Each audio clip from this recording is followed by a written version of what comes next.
And then today we are kicking off a brand new monthly series with Joey called The Agent's Guide to Paid Digital Marketing. Joey runs paid ads. He runs a paid ad campaign for real estate teams every single day, including us at Power. He spent enough years and enough ad dollars in the platform to know what actually works and what is pretty much a waste of money and where most agents are actually leaking. So he's not only has he helped us make more and reach a larger audience, he's also been like, don't do that. Like that's noise, right? You should, and getting direct feedback of what you shouldn't buy is just as important of where you should be spending your money. Every third Tuesday of the month, he's going to walk us through one piece of the digital marketing funnel. Today's piece is the one that trips us most, that trips all of us up the most. Facebook lead gen versus Google PPC. Which one is worth your money, and how are you going to go ahead and pick that? Joey, floor is yours, big dog. Thank you very much for that, Jeff. Yeah, there's a lot of questions in here. And one of the things that I probably shouldn't give the disclaimer of like, I'm probably better at AMAs, like ask me anything, than the actual teacher that gets up and has a coherent curriculum. So I had Claude help me, as I suggest you all should, say, hey, let's take what's in my brain and put this into a logical steps and try to kind of go over why Facebook over Google. There's a lot of little tips in here that have nothing to do with the platforms, that are things like, if you guys don't do this, none of this works. And like, it seems obvious, but I'm blown away by how many real estate agents I work with where they're just like, the fundamentals aren't there. So everybody wants to hit the 3-pointer or do the behind the back pass, but it's like, guys, you got to dribble first. You got to be able to just make a free throw. These are all things that help a core engine. They don't replace a core engine. Okay. So I'll get off my soapbox and get right into it. Okay. So I've been in real estate over 20 years. I used to be a real estate broker. I got into it because I was generating leads pre Google ads. And at that time, the realtor I was working with said, hey, get your license and you work these. I did it. I'm more of a techie. I was not the guy that I had a pretty good run in the field, but the truth is it's like serving two masters. You're going to spend all day doing one thing, then go to the other. And I just found that I'm a little bit better in the computer. So I got back into leads generation with realtors a little over 5 years ago. We've generated over 10,000 transactions, and I think we're closer to like 12,000 transactions in those last 5 years. We work with some larger teams, and so they do some high volumes. But the beauty of doing that is we have tried a lot. I mean, we've worked with, if you can name the platform, we've probably worked with it. All the ads platforms, all the website platforms. And so I kind of approach everything like A/B testing, meaning I don't think I have the right answer beforehand. I try everything and let the data decide. And so what you're going to see is me distilling the last 5+ years, I think almost 12,000 transactions, and the kind of the data that made sense to us. Feel free to interject at any time. Question for the jumping in there. Thank you for that, Joey. Yeah. Who here is actually running either Facebook ads or Google ads or both? If you guys could let us know in the chat so that we can, start to have some both. Okay. We're seeing that come through. Facebook, Emilio. Megan's running both. All right. As that continues, Joey, I'll be monitoring the chat for anybody that has any questions. So drop everything in here in the chat. David's running Facebook. All right. Sorry about that, Joey. Go ahead. No worries. So usually it's when somebody comes to me and they're like, hey, I want to run ads. I have to ask them a few questions. And the size of their team really matters. So their lead needs. If I have a single agent, which we have plenty of single agents that work with us, or if I have a team that comes, I think the biggest team we work with has a little over 200 agents. Those are very different strategies, very different approaches, obviously different budgets. And that kind of dictates which platform you use. I'll give a little TLDR. I like to use all of them, but I like to use them in concert with each other because they serve different purposes, right? I always use the term that Facebook and social media is push marketing, meaning versus pull marketing. Pull is like somebody does a search. That's Google search. That's definitely AI now. And that's Bing to a much lesser extent. So they said like, hey, I'm looking for a house near me. How much is my house worth if I were to sell it? I'm looking for a good realtor. That's pull. Push is more of like, you have tools in Facebook where you can pick demographics, you can pick areas. Obviously, this is housing, so we're a little bit more restricted than if we were like a florist shop. You know, they hear the term, oh, you can geofence. In Facebook, you have to drop a pixel or you have to drop a point and you have to do a 15-mile radius. But with those tools, it's less about like somebody did a search. Now, there's some tricks over time where if you'll set your system up properly and you feed the data back to the ads platform, they start to get an idea of who engages your stuff, who actually fills out a form and who doesn't. And you can optimize for that. But it's not that immediate, like turn on a Google search ad, somebody says house for sale near me. Next thing you know, they're on your landing page, right? So there's a little bit subtle differences in how these work. But when you combine them together, they work really, really well. But there's some concepts that I think most real estate agents really glaze over that I think are super, super important. And that is the power of the middle of the funnel. Okay. So the middle of the funnel, everyone like the term funnel. Thank you, Russell Brunson. He, injected it in all of our heads. It used to just be called the customer journey, right? That used to be it. You go to a grocery store. Why is there always the candy bars and gum right there at the cash register? It's the last piece of the customer journey as they try to get you out, right? Exit through the gift shop type thing. So most real estate agents live at the bottom of the funnel. And in real estate, the bottom of the funnel is provided by lead providers, right? Your Zillow, your realtor.com homes. There's a ton of them. So many ancillary ones, little ones, easy home search, things like that. And real estate agents live at the bottom of the funnel. And I'm not going to say that that's bad, but that means somebody else owns the funnel. And they kind of control everything. They control where those leads go. And so they can renegotiate contracts. They can increase the price. So agents will say, well, I want to own my funnel. Sounds great. But what does that mean? It means that you have to work the funnel. And the middle of the funnel, which is kind of like the part that it's not the cool part. That's where the power is. Okay. Because we already know that all these big lead providers are pushing off leads at the bottom of the funnel. So that means they're focused on capturing leads at the top of the funnel, right? But it's all that space in between.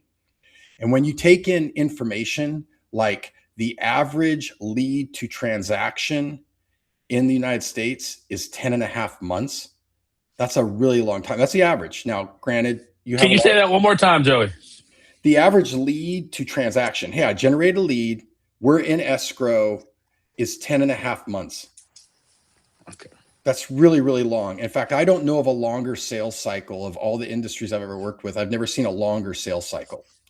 But that has a benefit for you guys. It has a huge benefit for you guys over platforms like Zillow and non-face brands, right? People like, there is no Mr. Zillow yet. They don't have a flow from Progressive pitching them yet, but you have your face. And there's a reason why it's called Facebook and not logo book or corporate book. This human to human interaction is very, very important. It's very, very powerful.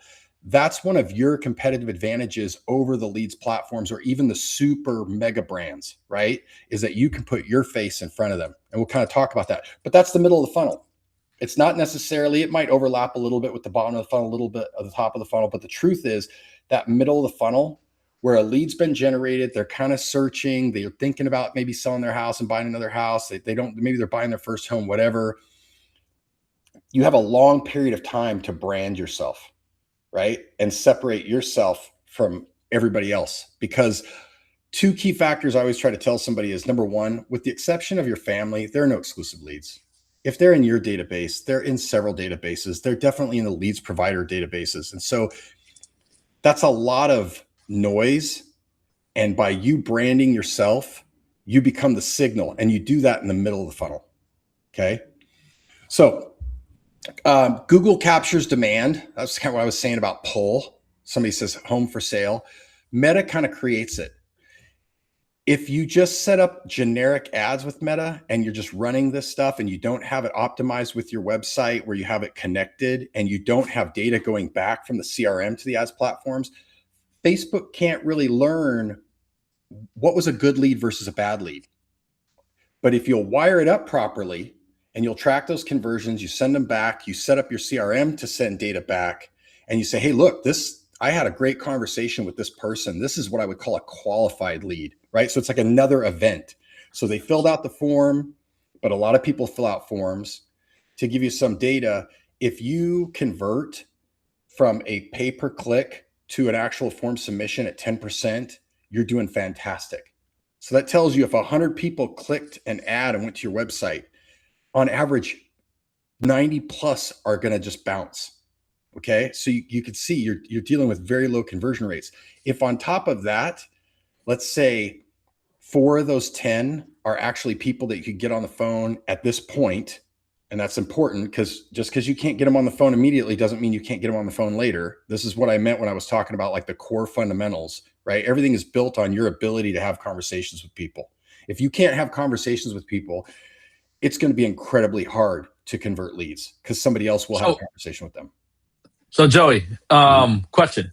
You said something about a minute ago where you're saying having your CRM communicate with follow-up boss, not communicate with Facebook is key. Yes. Correct? And Google. Right. Yes. So and Google. So anytime. All right. I can see a lot of people are dropping the ball there and not even understanding what that means or how would you feed that information even back to it. And then another thing that you just I think what everybody needs to take away is you're going to create hand raisers, right? By having, the Google ads and the Facebook marketing coming all together. But that doesn't equal conversion if you're not putting in the work and you don't have a system behind you to have conversations with these people, correct? 100%. Okay. I just want to make sure. There's no getting around that, Jeff. You have to, if you're going to sell somebody, this is a major purchase, right? This isn't like e-commerce where you saw a pair of shoes and you bought them. This is a major purchase. For most people, this will be the single biggest purchase of their life, right? Mm-hmm.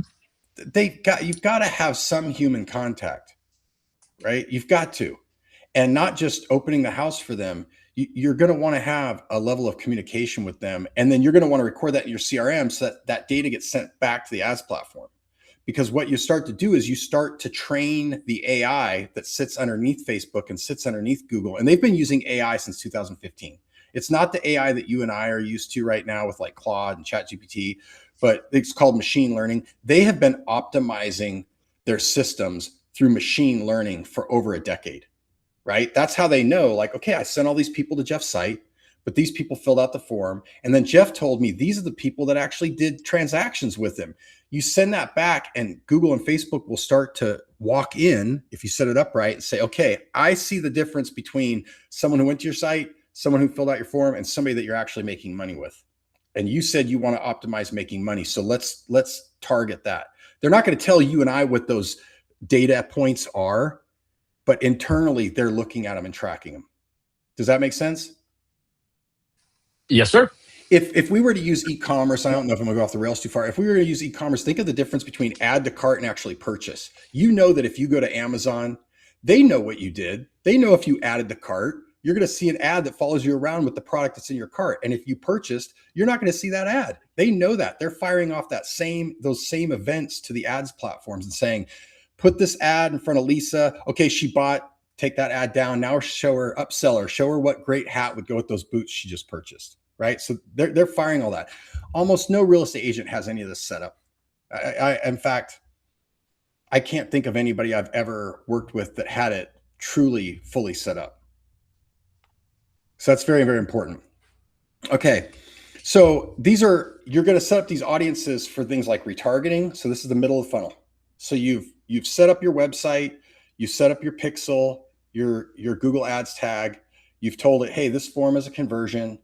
You're going to wire your CRM up back to the ads platform, and then you're going to pick something in your CRM that says this was a qualified lead. Okay. Usually that's a stage or a conversation. That could just be like you add a tag to somebody or you move them to a pond or a stage. And you say, when that happens, fire off an event back to Facebook and Google and say, this person qualified. That's incredibly powerful. Now you have a little bit of a window. With Google, they have a 62-day window. Why 62 days? No clue. But that's their window. So if it takes you more than 62 days to have even a conversation to find out like, hey, this person's actually legit. Yes, they might be 11 months out, but they are genuinely thinking of selling and buying a home versus I was bored. Sorry. No, I don't want anything. Leave me alone. You want to separate those two people and send that data back. Is all of that making sense so far? Yeah, kind of. How can you show us what that looks like? Like, what would that like? What do you mean send it back? Am I sending an email to Google? Like, what does that mean? Yeah, we're probably going to have to do like an AMA because we're going to get deep into the tech for that one. There's a Yeah. couple ways to do it. Usually you can set up a Google Sheet and you can wire up your CRM to inject the information. So let's say I go in and Jeff goes to my site. He fills out my form. I call Jeff. I do my 3-2-1, right? 3 calls, 2 text message, email each day for 3 days or 5 days. I've heard of all of them. 7 days, whatever. But the really good teams, and I'm getting ahead of myself on the slides, they're speed to lead and they don't let go until they've had a conversation. They don't let go, right? They don't give up. And then once they have that conversation, and this is kind of almost getting into real estate coaching, is it's not about like, hey, are you ready to buy or sell? It's like, where are you on your journey? How can I help you? Well, I'm 11 months out. Our son's going to graduate. We're thinking we need to downsize. Okay, cool. So you record that information. Somebody that's 11 months out and is kind of like on the fence, you don't talk to them the same way as if I called Jeff and Jeff goes, hey, I got to sell my house today. I want somebody to present today. I need to buy a house today. Those are very different ends of the funnel, right? These people are on different ends of the customer journey. And so your conversation should be different. Your cadence should be different. And that's why you have it on the screen right now. So I'm just living life. I'm getting curious and I'm ready to act. Right. So based off of where that first discovery call, that first conversation you're having, you have a whole different framework to be able to maneuver them through. At Power, we'll have them come through and our ISAs are having conversations. Once we have a conversation with them, if we don't get them within the first week, we trim off a little bit of the, we're not hitting them 3 times a day, every single day forever. But they are forever going to be getting a call until they tell us a yes, a maybe, or no, please take me out of the system. And that is really helping us being able to, hey, we use a platform called Lofty. Lofty lead from January wants to see 123 Banana Street or wants an agent to come over tomorrow, right? We're just going to consistently be, working that process on there. Exactly. Meg, were you raising your hand, Meg? Oh, okay. So there's something else baked in there. Number one is what you said about you have different conversations. Okay. So somebody that says they're 11 months out versus right now, that's going to be a different conversation. And whoever, whether it's your ISA or your agent, you guys are going to you're going to talk, you're going to communicate differently. And if they say, hey, I'm looking to buy in the next 30 days, you're going to communicate with that person a lot more than somebody that says, hey, I'm thinking about buying next year. You don't want to just delete the lead from next year, right? But you don't need to talk to them every day or every other day. If they're 11 months out, they'll come to hate your voice if you do that. You probably need to talk to them maybe every 3 weeks, 4 weeks. Just, hey, just checking in, making sure that we're still 10 months out, bring value, right? But the point there is that if they were 30 days, you'd probably talk to them every day because you want the buyer agreement, right? They're like, yeah, I'm actively looking to buy. So you're trying to like, okay, let's work together. Let's get this going. You want your ads to have a similar cadence. So if you'll stage your CRM right and you wire it up with Google Ads using a Google Sheet, you connect these and you separate these segments out. So Google knows this person's 11 months out and Google knows this person is ready to go right now.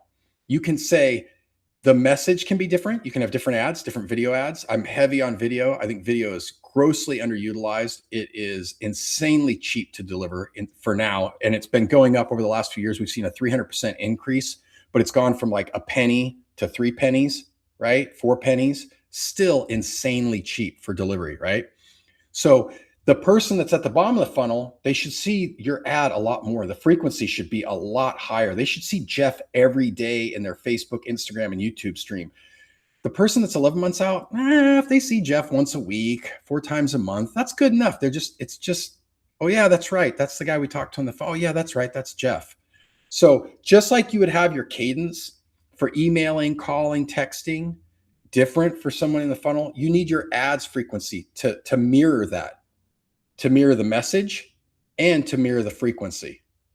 Does that make sense? Yes, sir.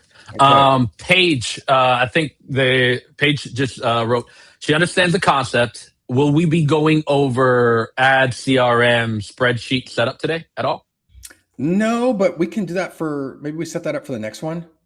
I kind of wanted to get the concepts across because when I don't get the concepts across, even when I get them across, I always get questions later that tell me the person doesn't really understand what they're doing and why it works, right? Mm-hmm. And if you understand, hey, look, I'm going to generate leads. I'm going to punish people in the funnel. I like that word. I know it's not the greatest word, but I want to punish people with Jeff's face. I want them to love him or hate them. What I don't want them to do is go, oh, I didn't know you were in real estate. You do real estate? I didn't know that. Like, they need to be like, dude, got to work with Jeff, or I hate that this guy's everywhere. I'm so sick of it, and nothing in between. Okay. So I really want you guys to get that concept of the middle of the funnel. Okay. So I think we've jumped around, probably not in sync with my slides, but if a big team comes to me and they say, look, we got a big budget, we've got some major lead requirements. I need to generate 20, 30. I have clients that are like, I need to generate 100 leads a day. If you say anything like that, then obviously Google and Bing are the tip of the spear. You're not going to get those kind of volumes from social media. You're going to have to. There's no two ways about it. If a single agent or a small team comes to me, they usually obviously have a more limited budget. I like Facebook actually for these leads. Okay, I like generating Facebook. You just need to make sure you wire things up. I like to use Facebook forms for lead generation over sending them to your website. And we're going to get to that in just a second, because we're going to talk about another thing that confuses a lot of people is I want to do lead generation, and why does my website not rank higher? And it's like, okay, well, you have two opposing forces that battle with each other, because when you're spending a ton of money and you're driving people to your website, you have to have forced conversions.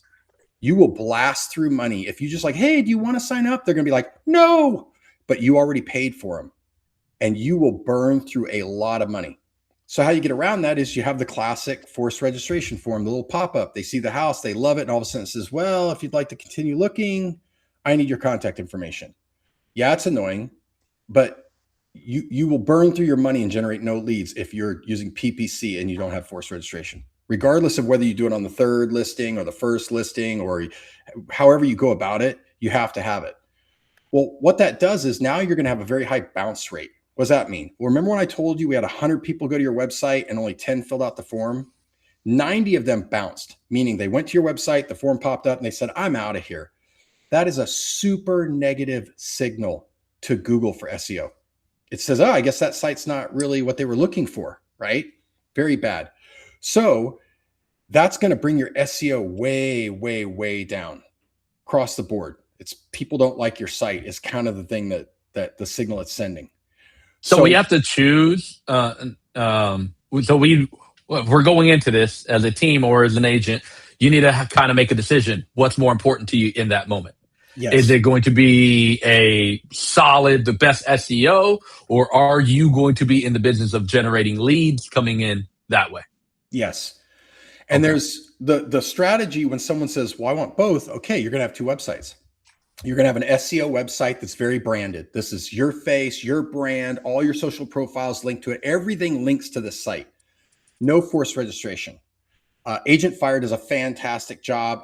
Most of my clients have two websites. They usually have Agent Fire for their SEO website, and they have Sierra for their PPC or Lofty or Real Geeks, or there's emerging ones out there, right? They send all their PPC traffic to a low branded site. So this is like homesinriversidecounty.com. Yeah, it's got Jeff's broker and his license number because legally he's got to put it, but it's not Jeff like pushing. You're almost trying to clone like a Zillow, like, hey, this is just a nondescript real estate website with all the listings, right? Your personal site is heavily branded. Your face, your brand. Why should I work with you? So they'll run two of these sites. Then we wire both the sites up with the ads platform, and we say, hey, look, I don't care what site they went to. If they went to either site, they are going to see Jeff's face a lot. Does that make sense? Yep. Yes, sir. Makes sense.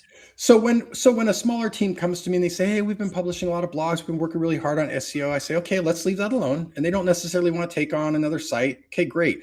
Then we're use Facebook. And we're use Facebook forms. We're going to capture the lead information in Facebook, and then we're going to send them to our website and inject it in our CRM. So your website's not collecting their data. Facebook is, and that's talking directly to your CRM. So John fills out the form on Facebook. He gives the name, phone number, email. It says, great, here's a link directly to that thing that you wanted, like the homes just listed in Riverside, or homes with a swimming pool under 700,000, or whatever. You create a bunch of these different ads, right? Try them all. They give you the information. They go to the page. The information gets injected in your CRM. And you go, oh, John just filled out the form. He's looking for homes under 700,000 with a swimming pool in Riverside. And you start your communication. Does that make sense? Yes. Okay. Regardless of which path you pursue, now that's the top of the funnel. The lead's been generated. We've established the first piece. Now we want to move to the middle of the funnel. Okay. I just kind of basically talked about all this. So the organic ranking versus forced registration. So I'll move on. Okay. And I talked over this too. Someone needs to learn how to manage their slides a little better. This guy. Okay. So in Facebook, you have two options. One is the big dog, and that's lead forms. In Facebook, when you start to create your campaign, you can choose what they call instant forms. You create your ad, you create your ad set. So this would be your location. We're housing, so we can't pick gender or age or any income or job title or anything like that, because we're special category housing, right? And that's a big one, guys. When you're creating your Facebook ads, the very first page at the bottom says, are you a special category? And it's housing, employment, finance, I think politics. You choose housing. If you don't do that, you might get your ad approved. They're going to catch you. They're going to disapprove the ad. And if you get your ads disapproved a couple of times, you're going to get your ads account disabled. And it's very, very hard. These platforms' customer service is almost zero. It's very hard. So please, that's a big one. Make a note on your notepad. Always check special category housing. So once you do that, hey, you can drop a pin somewhere. You can say a city plus 15 miles. You can choose a whole county. You can even put an address. You can say, hey, like, this is my office address, but it'll still go, okay, the minimum is 15-mile radius.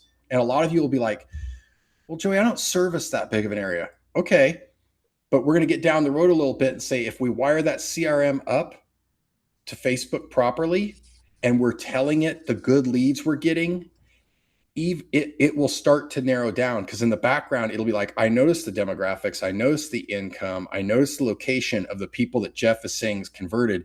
And although we can't choose it, the AI will. Okay, so we see these campaigns, if you optimize them, they get better and better and better over time. Okay. The second one is one that I only played with a little bit with a few clients, and that's direct messaging. You can create ads that say, hey, look, I want to start a conversation directly with this person. I would do these only if you have a mechanism that will talk to them immediately. Okay. Speed to lead is a very important thing. So either you have your DM set up to where, like, your ISA, they have their screen just like their inbox, and there's the DM inbox in Facebook, and it's like, bing, yeah, I would like to know more about that house. And they engage. Or what we're seeing more and more is AI systems, good AI systems. And I have drank all the Kool-Aid on AI. Clearly, I'm using. What do you recommend? They're all great. I have a $200 a month Codex and a $200 a month Claude on my computer. Now I'm overly techie, but I have Claude build out things, and I have Codex running them. So Codex, literally in the screen next to me, is optimizing one of my clients' Google Ads accounts, because I got the API access, and I built tools and gave it our run book of, like, this is what optimize looks like. And then it'll just go in and compare that and say, hey, I think we should make these 6 changes. I'll review them, say, no, let's go with 5 of them. I don't agree with you on that one. Execute. And then it'll go and change them, and then I review them. So you can't go wrong with either one. And these guys are going to be in a constant arms race of who has a better model. And the models are already so good, guys. I know it's like, oh, Fable's out there. But Fable was pretty awesome. If any of you got to play with it, it was amazing. For like an hour, and then, okay. I know. We're supposed to have it till the 22nd. Okay. But here's the truth. GPT 5.5, Opus 4.8, you're already dealing with a genius. You're going like, yeah, he's only got a 290 IQ, and Fable has a 390 IQ. It's like, nothing we're not splitting the atoms, guys. We're not putting our thesis together on the space-time continuum. Everything we want to do, these tools can do. It's more about you setting them up and using them right. less about like, I need a smarter model. Okay. Love it. So DM, I would love for people to try it and report back. I have very little data on it right now, primarily because most of these teams just can't, they don't have the mechanism to respond like that. But I think that that's going to be a potentially, especially for a small team, pushing to DMs and then immediately having that conversation, sharing a link to a property, sharing a link to a CMA or something like that. I think that's going to be, in the next 6 months, I think we're going to see some really good success from that. Anybody on here running DMs? I'm seeing forms in the chat. I'm seeing Facebook ads with a registration form in Google. The Mateo's using ManyChats. He runs them through DMs. When you say DMs, are you talking about utilizing tools like ManyChat, Joey? Yes, direct message. Okay. Yes, any Yep. tool. There's so All right. many, and every week there's 2 new ones. But the point is speed the lead and a good conversation.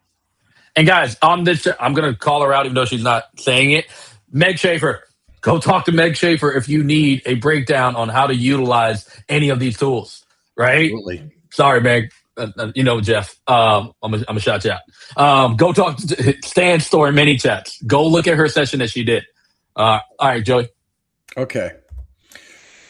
So win the middle. How do we win the middle?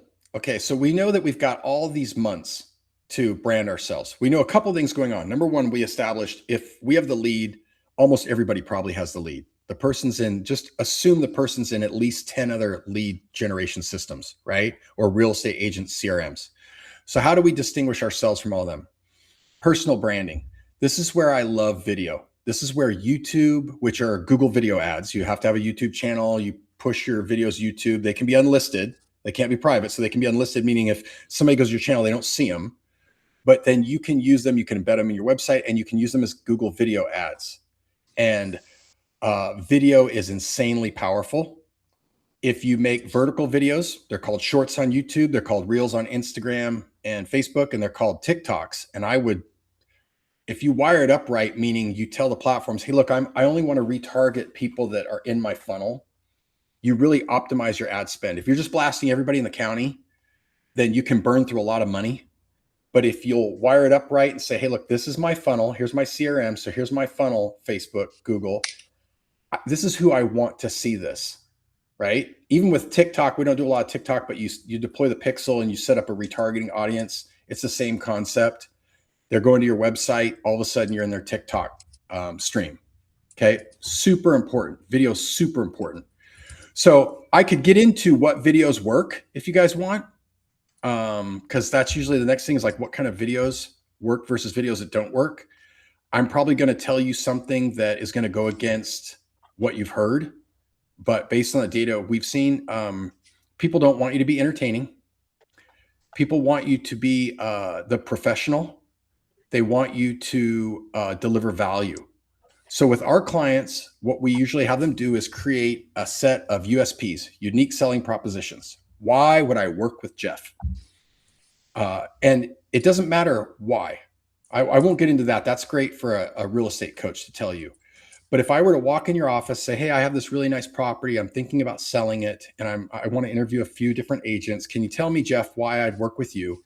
You'd have a list of reasons, whether it's 3, 5, 27, I don't care.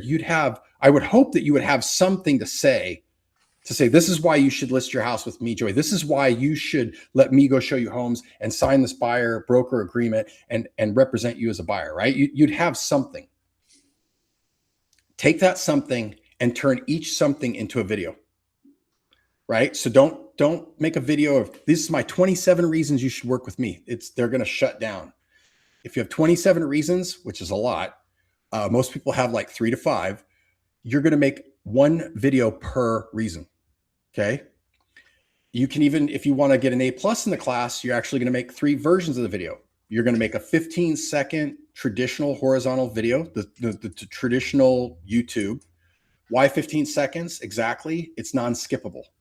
You know those ads that pop up and sometimes you can click the skip after 5 seconds. And then there's ones like there is no skip button and you're like, what's going on? Those are either 6-second, which is kind of hard to relay anything in 6 seconds, or they're 15 seconds, which is more than enough time to to give a USP. And then anything that's not exactly 15, whether it's 13 or 7 minutes, it's skippable after 5 seconds. So you make a 15-second version, then you make maybe a little longer when you're like, yeah, but I have this instant cash offer and I wasn't able to get everything across. Okay, make another version. Try to keep it under a minute. Maybe 48 seconds is like a magic number. And then you run both of them. And the beauty of that is they're forced to watch the 15. And if your message is resonating with them at all, then when the 48-second is delivered in front of them, they may not press the skip ad link, right? The little button. They might actually sit and listen to what you have to say. So those are two. And then the third one would be a vertical version, the short Facebook, Instagram, Reel version. These can be technically up to 90 seconds, but guys, we don't have attention span. It's just, unfortunately, that's the way it is. So if you can keep these under a minute, if you can try to shoot for 30 to 45 seconds, you're just going to see much higher view rates. You're going to see further through. They'll watch all the way through, and your cost per view is going to plummet. It's going to be a lot cheaper. The more people engage your stuff, the less these platforms charge you per engagement.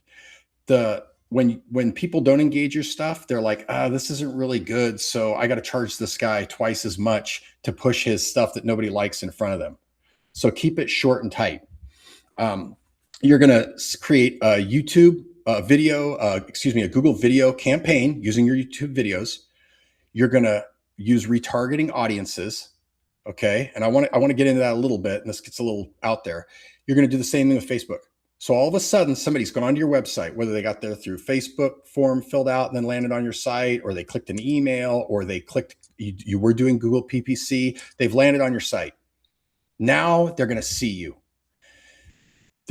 And that's where the middle of the funnel takes over. Now you start to become the signal among the noise. So there is no Mr. Zillow, but there is Jeff. And I know your face, Jeff. Now, my clients that are in smaller communities, they start to get this where they're like, dude, people come up to me at Costco. People like, hey, I saw you. And it's really weird because they think of them like a celebrity. And I use that word kind of hesitantly, like celebrity, but they get that same vibe like, hey, man, I saw you on TV. Because over 50% of the consumers on YouTube are on a television set, right? And they don't really distinguish the fact that it's an ad. You're kind of a celebrity because they saw your face on their TV or their device. And so in the smaller communities, this really hits hard. In the bigger communities, harder because, Jeff, what are you one of like 12 million people that live where you live, right? Like it's huge, right? Yeah, but we have a little success. He's in here right now. He's in the chat. Sonny Mai runs a channel on Instagram where he's constantly talking about the city of Irvine. Not only have he had people walk up to him, but we've had agents walk by as they're interviewing for Power. They're like, hey, I know that guy. Like, Sonny, they're like, yeah, he's on, I see his ads pop up. I watch his videos about Irvine. And I'm just like, all right, cool. So you're signing today, right? And they're like, yes. So guys, this stuff actually works. This stuff works. Closer. Always be closing. Hey man, one thing to do. Great thing for Sonny is although with Facebook, you have to do the 15 mile, with Google, you can give it a city proper. So he could say, hey, look, Google, I want to run this campaign only in Irvine, and it'll draw a line around Irvine. He can also do a radius if he wants, but he could really, especially with a town like Irvine, he could punish Irvine with his face and his message. So the second type of video. So now you've created all your USPs. You really only have to create these. My clients create them oftentimes one time and they don't refresh them for years. Some of my clients, every 6 months, once a year, they'll refresh it. They just recreate it. They want a different shirt or they wanted to change their wording, but these are like evergreen. You create them one time and they kind of just run. The second one would be time sensitive. These are going to be your market updates, any type of ad hoc videos that you can make. We used to use the term guerrilla style, right? So what's guerrilla style? Instead of it being formal and you got a suit and you got the boon and you got the camera and the makeup, it's just you with your phone or something like, hey guys, I just listed this house and blah, blah, blah. It's beautiful, it's et cetera, et cetera. It's not going to last long. If you'd like to see it, give me a call, DM me. I'd love to open this house for you. These videos get better engagement, guerrilla style, even if there is a light and a boom and somebody directing you, if they feel like it's guerrilla style, right? If they feel like, man, this is authentic, this is real, Jeff is shooting this right now, we always see much, much higher engagement on those types of videos. So you've got your evergreen, and then you've got your time sensitive, your market updates, right? So that's one of the fruit on the ground when I meet a real estate agent is like, start doing a market update. Start every month. Hey guys, this is Jeff with your June 2026 market update for Irvine, California. Let's get right into it. You don't have to be entertaining. Some of the agents I have that do the best in this, they're literally reading off a piece of paper. They're just like, hey guys, always intro with your name. Hey, so-and-so here with such and such real estate for the June 2026 market update. Let's get right into it. Okay. And they're like, you can see the paper and they're reporting. They're a reporter now. They're not an entertainer. They don't have to be funny. They just report the information. And then they have a strong, call to action at the end. If you're thinking about buying or selling, we'd love to help you. Please give us a call, that kind of thing. Right. So that's the content you're going to create. You don't have to be entertaining. You don't have to, one of the single biggest mistakes I see is people spend so much money on production, they have no money left over for ads. You're better to just shoot this all with an iPhone and then put all your money into making sure that anybody in the funnel is seeing your face over and over and over. So production is not more important than ad revenue. All right, cool.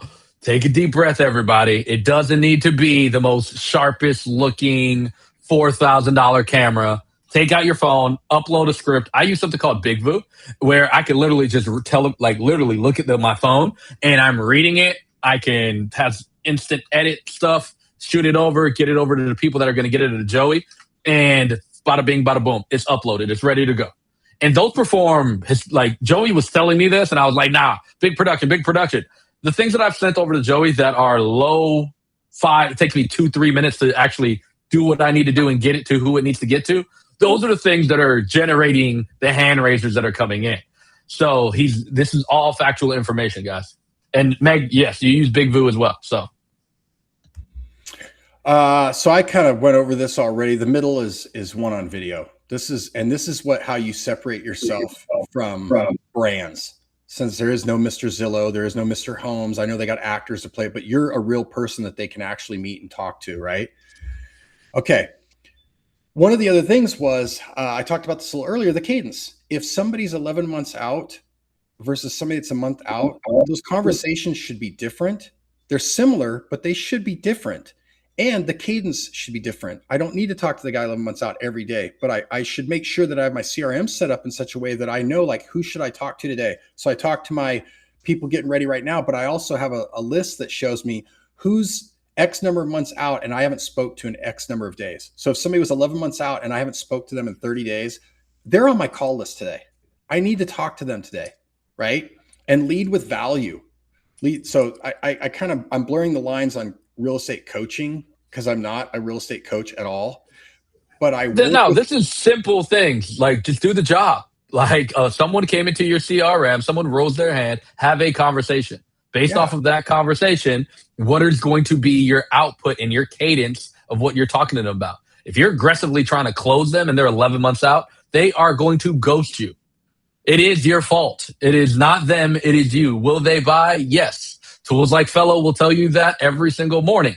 They will buy and sell real estate. But if you are building a cadence, KTS is a beautiful model for this, right? That go ahead and what that frequency needs to be, hook it up, and then you're going to start to see the revenue coming in. Yeah. And so your message matches your cadence, right? Your ads frequency matches. You set up different campaigns. You say, hey, look, you can put a frequency cap and say, the people in this one only need to see this maybe 4 or 5 times a month. The people in this one, they need to see me every day.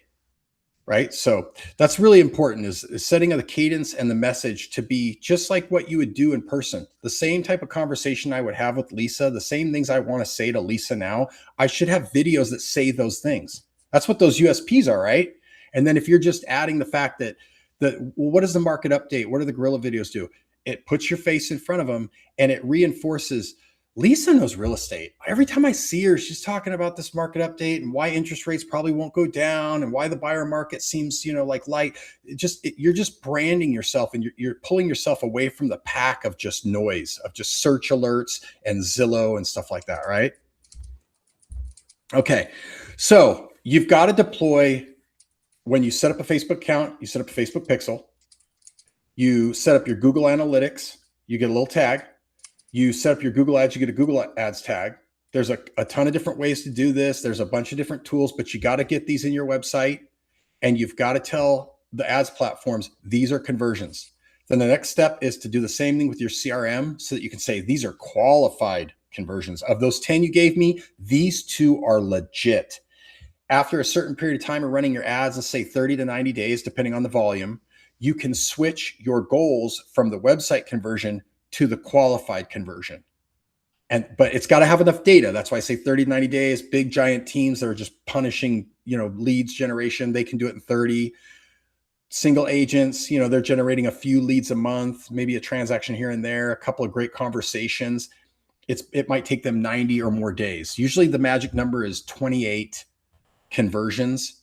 So it just depends on the budget. I have clients that their ad spend is as low as $500 a month, and I have clients whose ad spend's over $300,000 a month. So obviously you're going to get your data sooner. Okay. Build the right audiences. So this is people that are consistently coming back to your website. These are people that you flagged in your CRM. These are people that are engaging your information. You want to tell the ads platforms, if they've done these things, then let's ramp it up a little bit. You also want to tell them when you want somebody, you don't want someone. So you want to set up audience that are like, yeah, I talked to him. He sold his house already and he's left the area. Or he told me, go pound sand. I never want to talk to you. I hate your guts. Or he was just whatever. But you want to get all that information back. Likewise, if Lisa is a lead for me and we close she signs a buyer broker agreement with me, why would I keep spending money on Lisa? She's effectively purchased, right? She's signed a contract with me, or she's listed her house with me. I need to send that information back and say, hey, look, take Lisa out of the marketing mix. And the whole idea is so that you optimize your ad spend. You get the absolute most money, the most leads and lead nurturing you can for your money. Anyone in the chat running retargeting ads right now? All right. Meg, you're a superstar. Okay, so I kind of hashed over this. So let's go. This one we already talked about, speed to lead. This is something the tools can't do. If you're going to generate leads, this is data pulled from NAR, I think. You have to, it kills me when I work with people and they're not getting conversions they want. And then you look and you can see these huge gaps of time between the lead was generated and they called it a day later or 2 days later. And you're like, guys, you have to strike while the iron's hot. You've got to, okay? And you've got to keep striking. Like the other thing I see is when people call 2 or 3 times, they don't get what they want. And they just like, okay, that's a bad lead, versus the teams that are crushing it. They like I said, 3 days, 7 days, they're calling a lot until they have a conversation, until somebody says, I'm not interested, or, well, I'm just looking. I mean, this is, again, 10 and a half months out. These people are at the beginning of their journey. And so if you can just find out where they are and then meet them there, meaning like, oh, okay, great. You're 11 months out. Can I, do I have your permission to maybe send you some homes that are selling in your area so you have an idea of, what your market looks like? So when you are ready to list, usually when you say something like, hey, do I have your permission to do this? I mean, it's such a, I don't even know the right word. Easy, yes. Yeah. Like, why would they not? No, leave me alone. Okay, fine. And if people want you to leave them alone, leave them alone. They're still going to be in your retargeting. They might change their mind, but finding out where they are, meeting them there, but you've got to do it fast. You've got to figure it out fast before somebody else does it. Okay. So what does automation look like? You can set up all this, guys, especially with AI. And maybe in some future sessions, I'll show you guys how to do this. I'm a coder, right? I'm a techie. So I have lots of lines of code. I could show you Python code. What would it matter to you? If you're not a coder, you would be like, what's that? But you can set up with these AI tools, with Claude Desktop, with Codex Desktop. You can build a lot of this yourself. You don't need me, truth be told. So depending on tools you use, Real Scout, Lofty, Rooster, whatever, you would set up something to scrape your site and pull your listings, your open houses, your just solds, and automatically create Facebook, Instagram posts, automatically create ads from those posts, and automatically create Google Business Profile posts. Those Google Business is especially when a single agent comes in it is one of the first things we do is let's optimize your GBP. You can get just a few calls a month and they are insanely high intent. When someone calls you through GBP, it's a very high intent lead. And this is like, it costs nothing. You simply have to optimize your GBP, which means fill it, because GBP is a giant, Google Business Profile is a giant form. That's effectively what it is. It's a huge form that says, tell me everything about your business. What are all your social profiles? What services do you offer? What areas do you service? Tell me things about you. You fill that out one time and then you post to it. You create posts for your listings, your open houses, your solds. You upload photos of your office and your team. That's pretty much, and then get reviews. That's really all the things you can do. But an optimized GBP will get you a couple of deals a month. It will, depending on the market. I love what Meg Schaefer just said. She said that Google, she does this. This is her new Monday morning routine, optimizing, making sure it is clean, up to date, because she's already seen the value of it. So good job on that. It's huge. Okay. So you could build all this yourself. You guys, if you have, I know that $200 a month, maybe start off with $100 a month. Commit to AI. Have it do the grunt work for you. Connect it. If I download Codex right now and I get a paid account and I say, hey, I'm a real estate agent. I've got, a Meta account. I've got a Google Ads account. It'll walk you through wiring it up. Say, hey, how do I connect you to it? Oh, great. Go do this, go do that. It'll literally walk you through it. Right. Same thing with Meta. And then you can build this entire pipeline yourself. And you can say, okay, how do I get my listings? There's so many different ways to do this. Like you could give it direct MLS access. Codex can open up a browser. So you can open up your MLS, you can log in and it can just use it. Claude has a Chrome browser extension that you can install in your browser, and Claude Desktop, and they can communicate. You can open it up, say, hey, I'm in my MLS, find this, find that, get any data you want. And was paused until I provided my social to them. Is there a workaround? Ooh, really? I haven't seen your social security card. That's a new one. I know that they want to see your licensing. And if you're talking about LSA, they're going to want to see proof of insurance. But I've never heard of having to get verified with your social security number. That's a brand new one. Yeah, we're going to look into that, and then we'll update it in the chat. We'll turn that into. They might have given you options page. Maybe look at it again and see if it says this or this or this. Driver's licenses I've seen. I absolutely take a photo of your driver's license, prove you're not a Russian hacker type thing. But I've never. I think it might be giving you options, and SSN is just one of the options. Okay. So back to it. You can build all this. Download Codex and get a paid OpenAI ChatGPT account, or download Claude and get a paid account, and just start telling it what you want, and you can build all this out. Any questions? No. What questions y'all got so far? And remember, this is a series. So today was the introduction. He's going to be walking us through how to do majority of this in the following series that we're going to be building out. Diana asked, why Claude or Codex, not ChatGPT? Why Claude Codex? Well, if you stay in the browser, Codex is ChatGPT. Codex is the desktop app for ChatGPT. So if you keep everything in the browser, I like the saying is you have access to the brain, but the brain has no hands. If you download the Claude Desktop or Codex, Codex is just going to authenticate with your ChatGPT.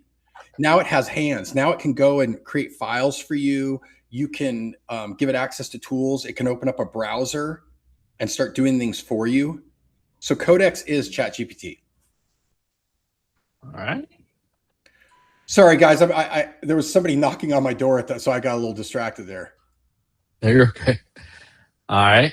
I think that's pretty much. I know Meg is typing. Meg said, I had Codex downloaded but not installed, so I'm going to be doing that now. Yeah, I think that everybody, let's take a look at what we went over today. So we'll go in here and let's really go over what he talked about today. That way we can have more of a firm ground to launch off of on our next session. Joey, what are we talking about in your next session? Well, we can go a lot of different directions. If you guys give me feedback, I can direct it. I can go over any one of these things. Probably it's whatever you guys would prefer. If you guys want to get into how do I set up codecs to start scraping my site, we could do that. If we want to talk about setting up YouTube properly and making sure that you're setting up your audiences, if we want to talk about setting up your CRM to the ads platforms, I can go in any direction. I usually do really good with AMAs. Ask me anythings, right? I think we're going to go ahead and rock and roll with Paige. Would love to learn how to connect to the Google Sheet to have everything talking to each other, right? So I think that's a great place to start. Can you walk us through that on our next session? Yes. All right. Cool. See you guys on our next session. Appreciate you. Thank you, Jeff. Thank you, everybody. Have a wonderful day. Yeah. Thank you.